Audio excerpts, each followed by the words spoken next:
еве, јас што имам приметено сами разговори, зборуваме нели за оние поголеми, за депресија, за анксиозност, за панични напади, за нешто што е поголемо, ама овие помаливе не ги ни регистрираме дека се дел од тоа ментално здравје и регулирање.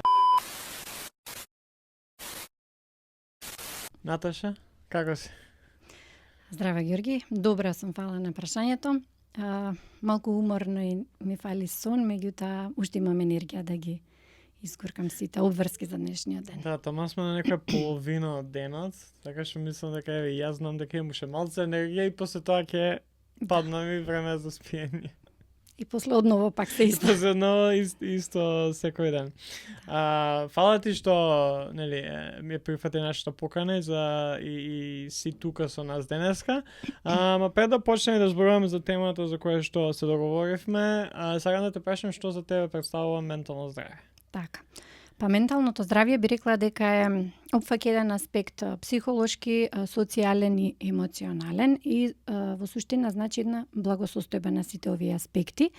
Влијае на начинот на кој што размислуваме, на начинот на кој што чувствуваме, на начинот на кој што се однесуваме со другите и како ги правиме одлуките.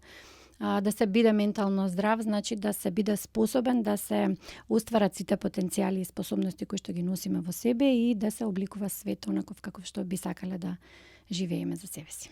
Да, мене едно од омилените прашања, ако не е омилено прашање што секој гостин го прашувам одма после ова е, од каде дојде ти на таа мисла, на така да гледаш на менталното здравје? За тебе би те и допрашал кога се појавува таа некоја желба или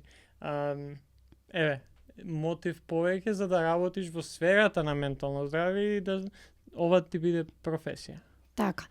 Па негде на почетоците, пред да се запишам на факултет, нели, се појави потреба, желба да ме интересираше менталното здравје, го сметам за исклучително важно, нели, и што знам, сакав малку подлабоко да навлезам во тоа и битно ми е да им помогнам на луѓето да со своите потенцијали постигнат најмногу што можат, најмногу да извлечат од себе си. Да, зборавме и пред да снимаме и една од темите ние најчесто кога имаме некој како тебе професионалец, сакаме да навлеземе во некоја тема, некоја е подлабока, поширока, некоја е конкретна, ова е оно вторите.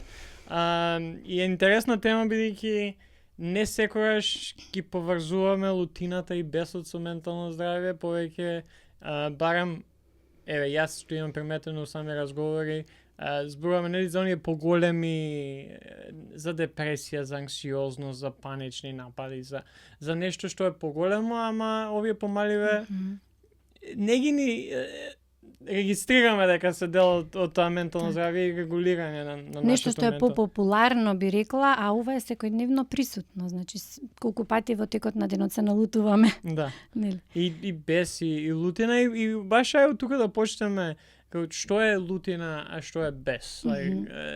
Прво да може да навлеземе професионално, а после тоа и да поразговараме подлабоко за нив. Така, па лутината е една од основните емоции која што е присутна кај луѓето, меѓутоа и кај животните. И првенствено се јавила како одбранбен механизам во услови кога е загрозен нашиот опстанок.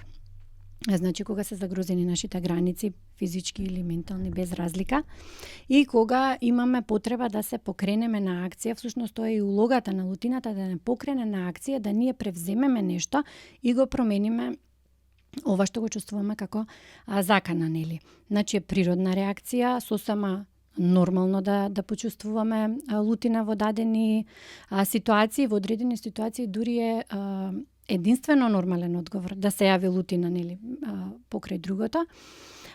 Сега често некако во негативен контекст се зборува за лутината, како да е негативна емоција, меѓутоа тука сакам да нагласам дека негативни емоции како такви и не постојат. Сите имаат одредена функција, повеќе се ги делиме на пријатни и на непријатни, па лутината би ја сврстиле во непријатни, меѓутоа многу корисни. Нема ништо лошо, нели, реков, да ја почувствуваме, е дел од тоа да се биде човек. Да, и само да се надоврзам на ова, бидејќи секогаш ми е интересно, кога зборуваме за емоции, исто како што кажа ти, не верувам дека постои лоша емоција. Сите емоции доаѓаат и повеќе како ние и што правиме од кога ќе ги почувствуваме тие емоции. Така е, повеќе дали е пријатна или е непријатна, а во принцип нема негативни и позитивни. Сите имаат некаква функција. Во однос на бесот го спомна, па лутината има различен интензитет. Може да варира од блага иритација до интензивен неконтролиран бес. Значи, сето тоа е како на еден континуум истата емоција во различен интензитет и исто така многу често се поистоветува и со агресијата. Морам да спомнам. Ако е некој бесен и лут, е агресивен. Меѓутоа, исто така е многу различно лутината од агресијата. Ако лутината е една емоција, еден природен одговор на почувствувана закана или емоционална состојба, агресијата е само еден начин на кој што ние реагираме кога сме лути и тоа е начин на однесување кој што е научен. Значи не е вроден, сме го добиле во текот на животот. Така да тоа би било во принцип една дефиниција за тоа што е лутина. Да, сега тоа што и поравме и што мене ми е познато, ти секојдневно малтене сигурно се соочуваш со овие работи. Како дали, например, луѓето кои доаѓаат кај тебе, доаѓаат со тоа, ја имам проблем со лутината, или ја имам проблем со бесот и многу. Туку, или станува збор за дошле кај тебе и отпосле дошле кај тебе баш за тоа што зборавме нешто поголемо, нешто, не знам, дали тоа ќе биде прегорување, дали ќе биде депресија, анксиозност, па после тоа имаш откриено, окей, не, дај да се справиме со ова прво, бидејќи ова е голем проблем и може да реши други поголеми проблеми што мислиш дека имаш. Така, па првично како проблем со лутина и со бес поретко се доаѓа на психотерапија. Најчесто е тоа нарушени односи со другите. Нели, имам проблеми во односите со другите, имам проблем да ги контролирам реакциите, или ќе речат многу се нервирам, или многу ме нервира некој. Стално знаат луѓето да тоа го препишуваат и го гледаат како проблем на другите, а не како собствен проблем. Па многу често кај мене во пракса се случува да дојдат оние кои што се засегнати од проблемот на другите, да речеме партнер на некој што тешко го контролира бесот, па ќе дојде и ќе сподели како да се справи. И јас знам да се нашалам чисто дека на терапија доаѓа оној што нема проблем за да се справи со оној кој што има проблем. Така да понатаму откриваме зошто е нели тој проблем во релацијата, што се случува, како се јавува, што го покренува тоа чувство и доаѓаме до ова дека е тоа лутина, дека е бес кој што не обзема, да речеме, кој што е тешко да се контролира и така. Да, ја спомнал лутината и дека има и здрава, например, лутина и тоа ми е интересно и би сакал повеќе да навлеземе во самото тоа, бидејќи кој што кажавме на самиот почеток, углавно се смета дека окей, да, ова е лошо и не треба да сме лути или не треба да чувствуваме тоа. Ама каква е таа здрава лутина и кога е, и ти сама спомна, кога е уствари нешто што единствена нормална опција ние да се налутиме. Здрава лутина е онаа лутина кога се јавува тогаш која што се јавува тогаш кога чувствувам дека сум загрозена. Мојот физички простор е загрозен или моите лични граници се загрозени. Ако се обидеш да земеш нешто насилно што е мое, да речеме, единствен природен одговор би бил лутина и да речам не, ова е мое. Понатаму здрава лутина е онаа лутина која што се фокусира на изнаоѓање на решение, на конструктивно решение. Значи се лутам, го изразувам тоа со цел да најдам решение, не само да се лутам или да изразам нешто. Во однос на тоа како се изразува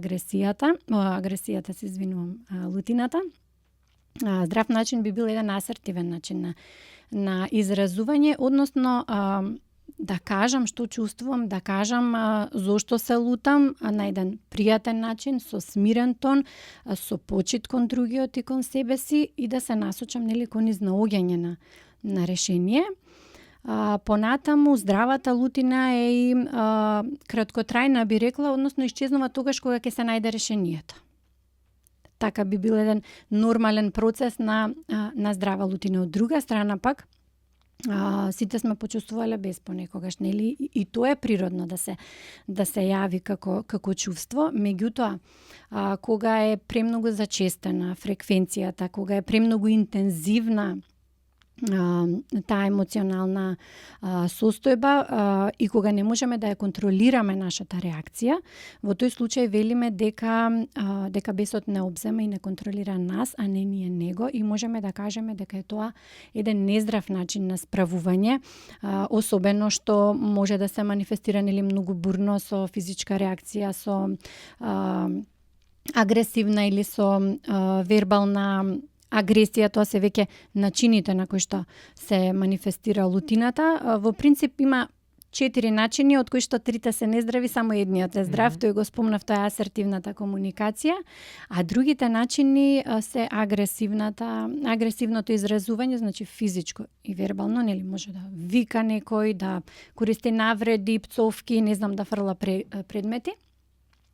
Понатаму еден друг начин е супресивниот начин, кој што може би вака навидум изгледа смирено и окей, меѓутоа е и такако штетно за оној кој што применува таков начин, се потиснува лутината, не се ни изразува, од причина што може би личноста не е спремна прво да дојде во контакт со сопствената лутина, или пак како викаат за мир во куќа, пак е прекјути одредени работи, значи се избегнува конфликт, меѓутоа ова не е начин на решавање и на справување, ова е само потиснување на една темпирана бомба која што во било кој момент може да избие исто така на некој несоодветен начин и често знае да предизвика и психосоматски тегоби кај оној кој што долго време потиснува.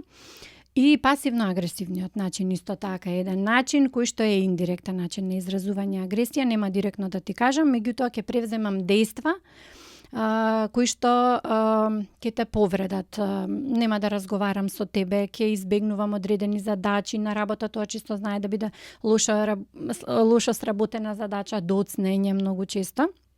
Значи, сарказам може да се употреби тука.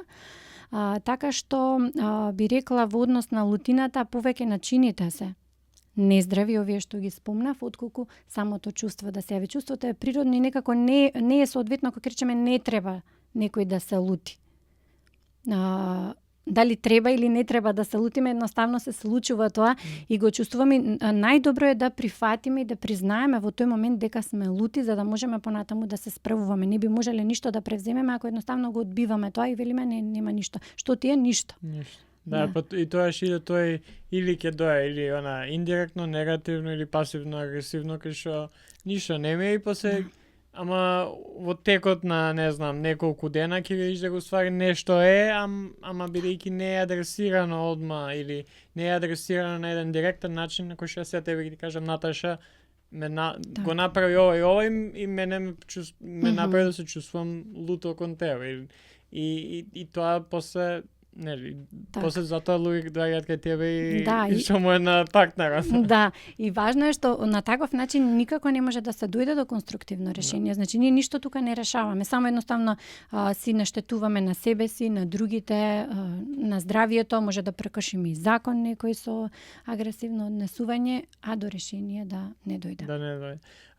Како да дојдеме до тоа здраво да постапуваме, да користиме начинот на здрав начин на изразување. Бидејќи не она природно, бидејќи ако си луд, сакаш нешто да направиш за тоа и сакаш нешто, например, големо да биде или нешто, или пак ако си таква личност која што не сака конфликт, веднаш бегаш од тој разговор вака и вака. Како да дојде личноста до тоа да се справува со лутината на здрав, асертивен начин? Се учи тоа и многу често се учи на тие психотераписки сеанси. Значи, кога ќе дојде некој и ќе установиме дека има таков проблем и треба да научи на асертивна комуникација, прво што правиме е да видиме како тој човек вообичаено се изразува, нели? Што му велиш на другиот кога си лут? Ти си ваков таков, ти се лута, ме лутиш, ме нервираш. Тука често ставам акцент на јас изјавите. Значи, ајде сега да почнеме од јас. Како ова би звучало ако појдеш со реченицата јас? Јас се чувствувам луто кога ти нешто правиш, нели? И доаѓаме до тоа да кога ќе се изразат собствените чувства, многу поинако е и за другата страна, нели, да го прифати тоа. Едноставно не тргам со напад на неговата личност и со критика на неговото однесување, туку изразувам мое лично чувство, па за другиот е полесно да се прифати тоа. Понатаму исто така се учи да ја споделам својата потреба. Значи, што е она што јас во иднина очекувам од тебе да направиш, ако да речеме на состаноци зборувам и ме прекинуваат на работа и јас се лутам заради тоа. Добро би било да кажам, окей, јас се чувствувам недослушано и непочитувано кога ме прекинувате, би ценела во иднина да сочекате да завршам со излагањето, па потоа да искажете ваше мислење, или би можела да речам, ајде да се договориме како би можеле да функционираме, а да бидеме слушнати и почитувани, нели, и јас и вие. Така да тоа е еден начин кој што се учи. Некои личности го имаат како модел на однесување во околината од семејството и така го имаат научено, меѓутоа некои кои што имале поинаков модел немале можност тоа така на тој начин да го процесираат, меѓутоа не е страшно, нешто што секако може да се научи. Исто така тука важно е и да детектираме и кои се тие ситуации, да речеме, кои што предизвикуваат лутина, во какви ситуации се лутиме, кои се тригерите, кои се предизвикувачите. Често може да бидат различни, да ме тригерира едно нешто, а сосема нешто друго да биде мојата причина зошто јас така ќе избувнам со бес. Како причини, да речам, зошто се лутиме, најчесто се неостварени некои очекувања. Очекувам нешто од другиот да направи, а тоа не се случува и кај мене се јавува чувство на лутина. Или пак фрустрација, сакам да постигнам одредена цел, па сум спречена и заради таа фрустрација ќе се почувствувам лута. Понатаму ситуации во кои што се чувствуваме немокни да нешто промениме, па како една потреба за контрола, повторно ќе се јави таа лутина која што треба да не покрене на некаква акција, нели? Така да добро е и тука да ги разгледаме причинителите, што е она, кои се оние ситуации што мене ме тригерира да јас реагирам, да речам со неконтролиран бес. Да, и мислам сега кога ги спомна, мислам дека има и начини, барем од моје лаичко некој искуство и животно, кај што ако гледаме дека конкретно за очекувањата, кога станува збор, ако гледам дека луѓе или одредена личност не ги исполнува тие мои очекувања, можеме да бидеме подиректни за кои не се уопште очекувањата.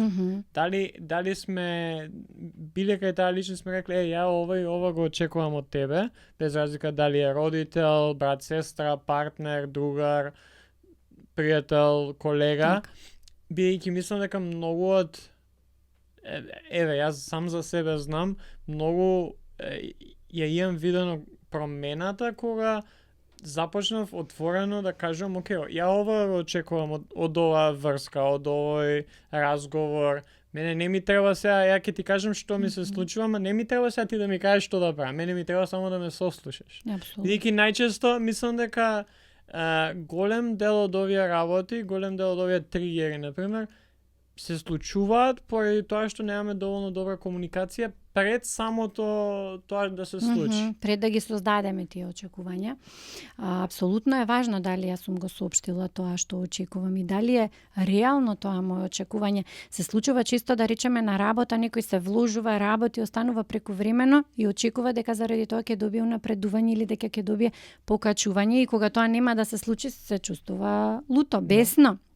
Меѓутоа, ова што го кажат и дали е комуницирано тоа, дали јас сум побарала такво нешто, дали можеби и другите исто се вложуваат и никогаш не е кажано дека ќе се добие покачување заради тоа. Така да, сите тие фактори се важни. Важно е и која е личноста од која што нешто очекуваме. Да речеме, колку ми е поважна личноста и колку ми е побитно тоа очекување, исто така и интензитетот на лутината може да биде поголем. Нели? Меѓутоа, важно е да знаеме дека понекогаш тие, како да речам, правила се само во нашата глава. Тоа јас што сметам и како треба ти да реагираш, тоа е нешто што е мое. А не е посекако дека мора да биде така и треба тоа да го сватиме, дека другиот можеби и не знае што е во мојата глава, а и да знае дали е тоа единственото гледиште што можеме ние тука да го имаме сега, нели? Да, и многу е важно да знаеме дека ние не може да контролираме другата личност. Не можеме да ја контролираме, не можеме да контролираме секоја што ќе ни се случува во животот, така што мораме да бидеме подготвени на некои изненадни случувања и сега сите сме различни, сите различно. Некој во истата ситуација ќе се налути, некој нема да се налути, нели? Еве во сообраќај ние не го знаеме шоферот пред нас, па сега што да очекувам од него, застанува, одеднаш пушта 4 трепкачи, некој тоа страшно ќе го изнервира, ќе отвори прозор, ќе почне да свири, некој нема да реагира, ќе почека, па ќе продолжи, така да играат многу фактори, да речам, улога во тоа како во даден момент ќе се почувствуваме и како ќе изреагираме. Колку околината влие или само тоа растење или тие некои почетни години кога се оформуваме, колку тоа влијае врз тоа како ние како возрастни ќе се однесуваме кога сме лути или бесни. Да, многу влијае, значи тоа е едно многу значајно влијание, затоа што и првите модели на тоа како ние би требало да се однесуваме и да ги изразуваме чувствата ги стекнуваме од дома.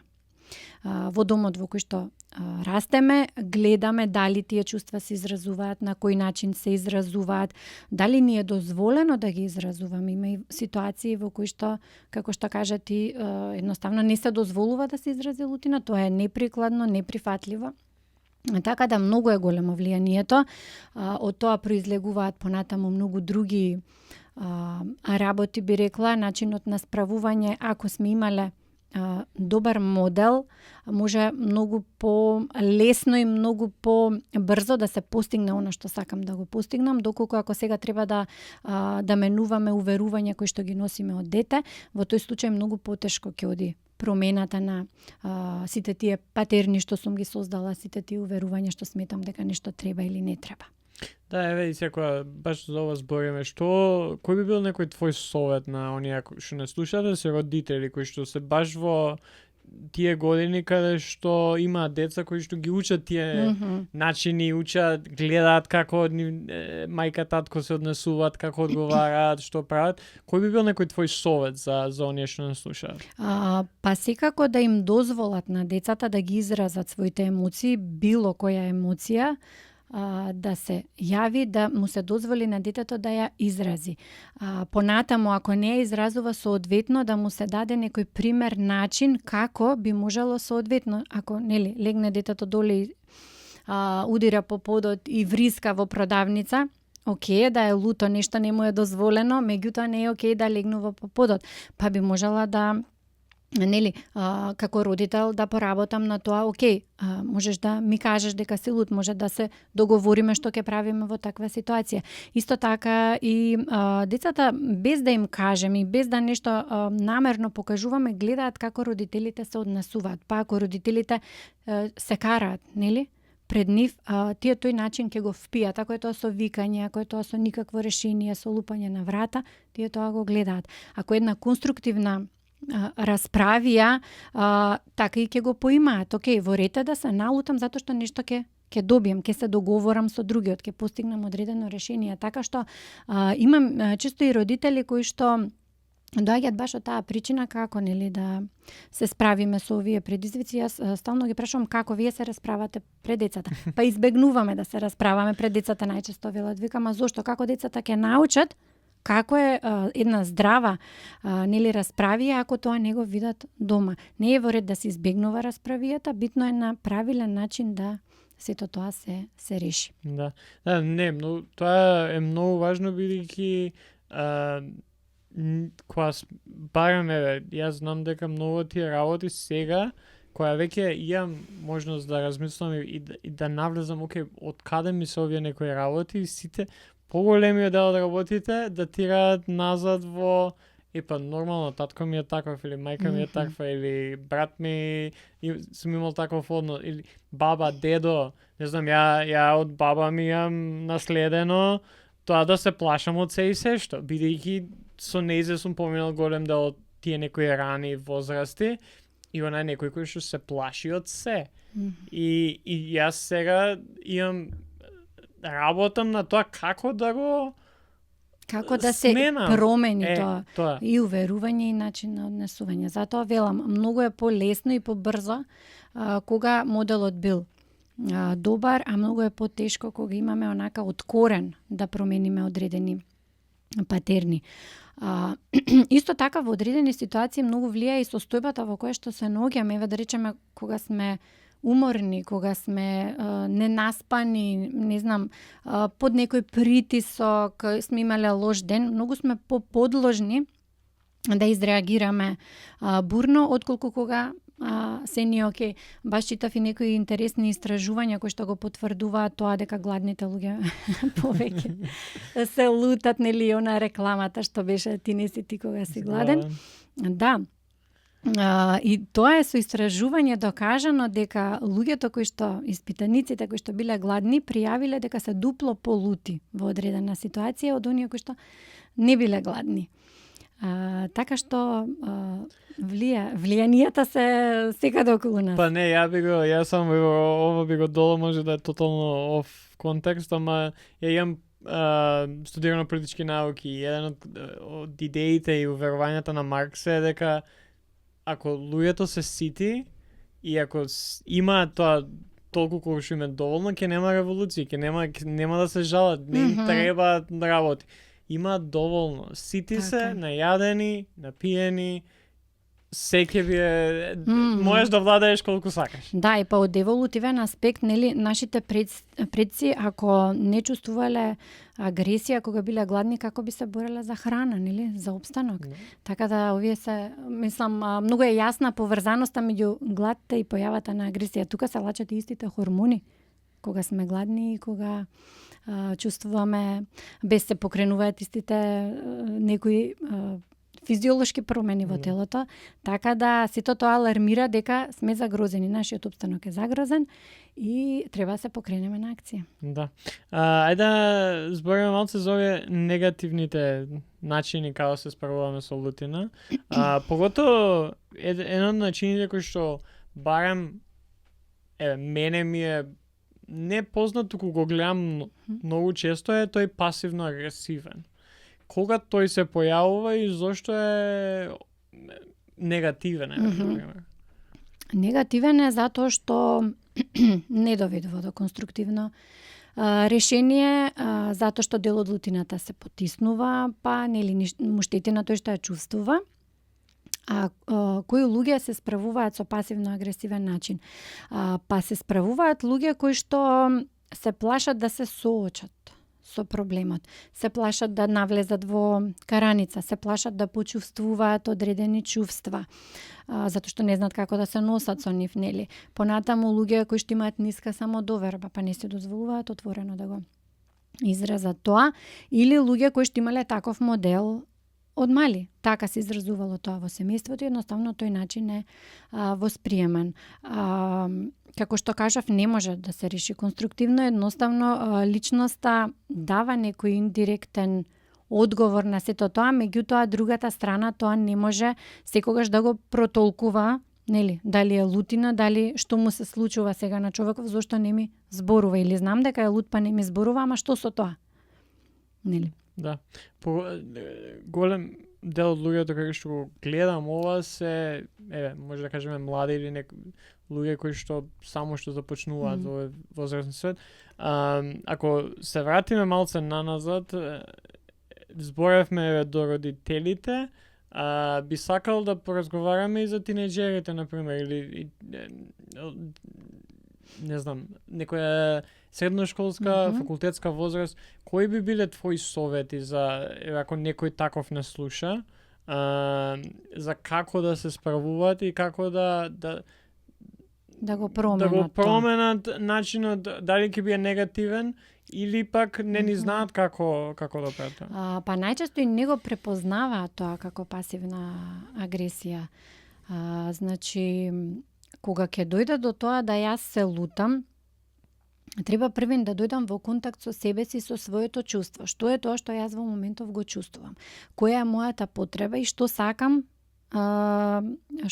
да постигнам, нели? Понатаму. Така да многу често кај младите, и јас и во партнерските релации многу често го забележувам овој пасивно-агресивен начин, каде што луѓето едноставно не го идентификуваат тоа дека е агресија. Ако не викам, не е агресија, нели? Меѓутоа и така која е агресија да ја напуштам собата секогаш кога ќе треба нешто да се решава. Така да важно е да се предочи тоа дека иако е пасивна, сепак е агресија. На тоа, како што кажав, доцнење, избегнување на некаков одговор, намерно лошо сработување на одредени работи, неразговарање со денови, со недели. Сето тоа е агресивен одговор, пасивно-агресивен одговор. Кога луѓето ќе препознаат дека е тоа пасивна агресија, во тој случај би можеле понатаму да работат на тоа. Ако не се препознаван или нема од кај да појдам, имав еден клиент кој што дојде на терапија и вели па сопругата ми рече дека имам проблем. Каков проблем имаш? Океј, многу се расправаме и она почнува да вика, не знам, да фрла предмети. Јас мислам дека таа има проблем, а не јас. И сега низ разговорот, нели, доаѓаме до тоа да што прави тој кога треба да се решава нешто. И вели па не сакам да се расправам и обично одам негде па се враќам дури вечер или легнувам да спијам, не можам сега да се расправам. Тука доаѓаме до тоа дека тој не е ни свесен дека користи пасивна агресија. Ако она вика и фрла предмети, го чувствува тоа како проблем, нели? А ова што јас легнувам да спијам секогаш кога имаме проблем, не го чувствувам дека е така. Меѓутоа, кога ќе се погледне од тој начин, тогаш луѓето сваќаат дека и на тоа и така како треба да се работи, и дека не соочувањето со проблемот само го продлабочува проблемот. Значи, ќе пикаме под тепихче и ништо не се решава. Така да тоа е една појдовна точка да се препознае ова како несоодветно однесување. И како да се реши? На тој начин што прво ќе се препознае, а понатаму ќе се изнајдат други начини на однесување. Ова што го спомнав како асертивна комуникација, значи наместо да не разговарам со тебе, јас ќе ти кажам сега сум моментално многу лута на тебе заради тоа и тоа. Ајде да видиме што можеме да направиме да дојдеме до решение или да утре повторно не се најдеме во истата ситуација, така да подобрување на комуникацијата секако. Да. Еден од начините кои што пак јас го имам забележено со одредени личности кои што ги знам е тоа да кога не знам се лути или нешто личноста направила, поготово кога стана збор за партнерски однос, направила нешто што не ти се допаѓа, поради тоа што ја сакаш или поради тоа што не сакаш конфликт или не сакаш сега да се окей, може така да биде, било што без разлика јас како се чувствувам. Колку е тоа само опасно и по самата врска и по самата личност која што ги потиснува своите желби, своите емоции, на своја штета. Да. За да успее врската, за да успее односот што го има со другата личност. Така, да избегнам конфликт, да задржам некој однос, да не можеби ја нарушам мојата слика пред очите на другите, меѓутоа во секој случај не е здраво затоа што јас ќе му годувам на другите, а што е со мене? Каде се тука моите потреби? Така, ако некој ме сака, ќе ме сака и кога ќе ги изразам моите потреби, така би било нормално. Така што тука важно е да се работи на тоа да на себе грижата негување на собствените и чувства, и потреби, и удоволување на она што кај мене се јавува, нели, како потреба, пред да јас имам потреба да ги задоволувам другите. Има луѓе кои што, нели, баш се склони people pleaser, што велиме, да ги задоволуваат другите за да бидат прифатени, за да бидат сакани, за да не знам од која се причина, меѓутоа тоа се е на своја штета, затоа што тука секако се занемаруваат собствените потреби и секако се потиснува нешто што, пак ќе кажам, може во секој момент да експлодира како темпирана бомба. Може да таа личност чувствува главоболка, а не знае зошто. Чувствува болка во рамениците, затоа што и тие потиснати чувства и таа енергија најчесто и таму некако се собира, нели? Се згрчуваат рамениците, вратот, па и дигестивни проблеми често може да имам, да не знам зошто е тоа така. А всушност целата таа енергија што треба да биде насочена кон надвор, јас некако ја враќам и ја туткам во себе си. Затоа е прилично штетно изразување на емоциите на ваков начин. Што за оној го спомнавме на самиот почеток кога почнавме да збориме, нели, за некоја здрава лутина, обратното, тоа контрастот е неконтролиран бес. Колку дали тоа на пример се јавува само од себе или е најчесто нешто кое што се трупи и станува се поголемо за на крај да, кој што кажа ти, кој е темпирана бомба ескалира.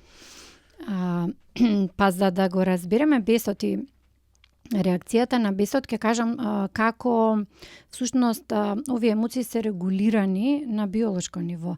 Значи имаме еден дел во мозокот кој што се нарекува амигдала и кој што е одговорен за овие емоции, лутината и стравот исто така.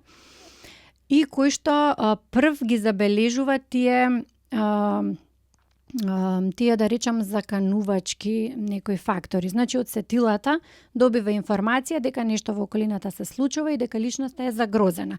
И што прави сега тој дел во мозокот? Праќа сигнал до другите делови кои што регулираат разни функции. Значи ако е загрозен мојот опстанок, јас треба подитно да се покренам на акција. Се покачува крвниот притисок, се покачува пулсот, се забрзува дишењето, може да се прошират и зениците.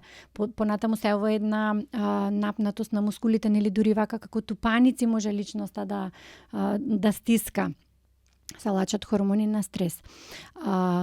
Тоа е еден импулсивен одговор на доживеана закана. Тоа е она што, да речам, ќе го натера некого да реагира импулсивно и со неконтролиран бес.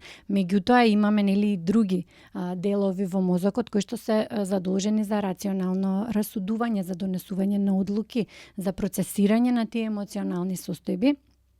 Е сега кога ќе дојде информацијата до префронталниот кортекс, тој вели, чекај, застани. Дали е ова ситуација во која што ти треба да бидеш толку лут? Дали вреди толку да се лутам јас сега? Понатаму, како сакам да реагирам овде? Затоа што кога сме ние во афект или кога информацијата е само до амигдалата и фокусот наш се стеснува. Ако е ова прашање на живот и смрт, јас не размислувам за други опции, јас гледам црно-бело. И фокусот ми е стеснет, така што не можам да разгледам различни начини и различни перспективи. Дури кога ќе дојде информацијата до овој префронталниот кортекс, дури тогаш можам да речам стој да размислам дали оваа ситуација, каква е оваа ситуација, што да правам и така. Сега тука многу тука игра голема улога она што го викаат број до 10. Тоа не е начин што ги решава проблемите, меѓутоа во дадена таква ситуација каде што доживувам еден наплив на неконтролиран бес, корисно е да применам техника на дишење, односно да го успорам моето дишење, па тоа нели некако ќе даде информација дека окей, се стишуваат реакциите во телото, не е толку опасно, така да дадеме време да се процесира информацијата и така мојот фокус ќе се прошири, така ќе бидам во состојба да разгледам некои други перспективи, да изберам свесно како ќе сакам да реагирам. Затоа стално велам број до 10 не е некој совет, вау, кој знае каков и не го решава проблемот, меѓутоа во таква ситуација може и такако да биде корисен да јас бавно дишам за да дадам време да се isprocesira одредена информација или дури можам на неколку секунди да го сопрам. дишењето, за да се стиши тој симпатички нервен систем, да се стиши работата на срцето, дишењето да се за да се дојде до информација дека сум безбедна. Тогаш кога сум безбедна, тогаш може да размислувам потрезвено за некои избори што можам да ги правам. И сега кога сме лути или често е вклучена и друга особа, па можеме да кажеме на другиот лута сум, ми треба малку време, ми треба 10 минути да се соземам или ќе излезам од собава, сега сум лута, ама ќе се вратам за 10 минути и ќе го решиме ова. Тоа би бил прифатлив начин да кога чувствувам, нели, таков неконтролиран бес, да се справам на некој соодветен начин. Дали има некои други начини, бидејќи ова, например, број до 10 е алатка која што поготово во моментот каде што сме и кога ни се случува, многу може да ни помогне, ама само на тоа ако останеме, ништо не сме пак решиле. ќе дојдеме во истите ситуации. Да. Значи број до 10 е моментално или оддалечување од самата ситуација или од личноста е моментално, колку да се смириме и да можеме понатаму. Затоа велам, клучно е да се сработи детално проблемот. Па кога некој доаѓа на терапија, да речеме, одиме по некои чекори. Прво одиме на препознавање и на признавање на својата собствена лутина и на бесот. Значи, ако не можам да го препознам, како ќе работам на него? Да го препознаеме. Чисто знам да работам, да речеме, со одредени техники кои што ќе промовираат едно гледање на работите овде и сега. Значи, ајде да видиме сега, кога си луд, што се случува во твоето тело. Како твоето тело реагира кога си луд? Или какви се твоите постапки кога си луд? Понатаму, на признавање на лутината. Да речеме да бидам окей со тоа дека понекогаш чувствувам лутина. И дека е во ред понекогаш да чувствувам лутина, да го прифатам тоа како такво. Потоа се овие некои техники на асертивна комуникација, каде што учам начини како сето тоа да го изразам и како да дојдам до она што ми е потребно. Исто така корисно и да научам како, да речеме, таа енергија да ја канализирам кон нешто корисно. Во моментот може би имам потреба да скршам нешто, да ударам нешто, меѓутоа знам дека тоа не е соодветно. Така, па во терапија користиме и боксерска вреќа, например, може таа енергија да се испразни на тој начин или да се врисне во перница. Тоа се пак моментални начини каде што имаме неодложна потреба таа енергија да ја сврлиме. А ова другото што го кажувам како препознавање, уважување на емоцијата, учење на начини и понатаму канализирање на енергијата на некои корисни начини е нешто што долгорочно може да ни помогне да се справуваме секогаш кога ќе почувствуваме дека имаме проблем да си ги регулираме импулсите. Исто така и ставање во кожа на другиот, тоа е нешто што многу помага, да речеме, на некого сум многу луд и користам техника на празна столица, да речеме, еве, замисли го човекот тука некој што си му луд и кажи му се што сакаш, знаеш дека нема да бидеш осуден за тоа, знаеш дека нема да го повредиш бидејќи реално не е тука присутен. Тоа многу помага откако ќе го кажат сето она што го мислат во ефект на лутина на бес и отпосле седнат на таа столица, поинаку ги доживуваат работите. Нели, тој друг агол на погледнување на работите и исто така еве и мене ми помага, да речеме, кога размислувам на тој начин, прави некој нешто што мене ме лути и размислувам дали јас некогаш вака сум постапила, дали постои некоја ситуација во која што јас вака сум постапила и која би била, ако не постои, која би била ситуација во која што јас би можела вака да постапам. Ако некој вака постапува, може би има некаква причина. Ако некој со 4 трепкачи застанува пред мене или шофер, мене ми помага да размислам дека може би му се слушало, може би има проблем со колата, може би не знам. Тоа секако не го оправдува нели однесувањето на другите во дадени ситуации, ама мене ми помага да застанам од позиција на посмирено разгледување на сите алтернативи и да си дадам време да го isprocesирам тоа пред да инстинктивно или импулсивно изреагирам на нешто. Да, мене исто во последно време се обидувам да размислам кога некој нешто ќе направи што ќе ме налоти или ќе ме направи да се почувствувам лошо или што и да е, се обидам да размислам дали јас се лутам поради тоа што ја истото го правам и кога го гледам кај другите, уште толку повеќе ме лути или ме прави да сум нервозен, да имам бес. Бидејќи и тоа го имам приметено повеќе отколку што не. Уствари тоа ми се случува, да јас се лутам за работи кои што ги гледам кај другите, а за кои не ги гледам кај себе. А не ги гледам кај себе, ама ако седнам и застанам и помина малце време да размислам за нив, уствари ја истите работи ги правам. Може не на исти начин, ама тие се истите работи кои што ме прават лут. Така, па дел од лутината и бесот кој што го насочуваме кон другите е наменет всушност за нас. Меѓутоа, ако јас кај себе не препознавам одредено однесување и не го прифаќам тоа однесување, го проектирам на другиот, нели?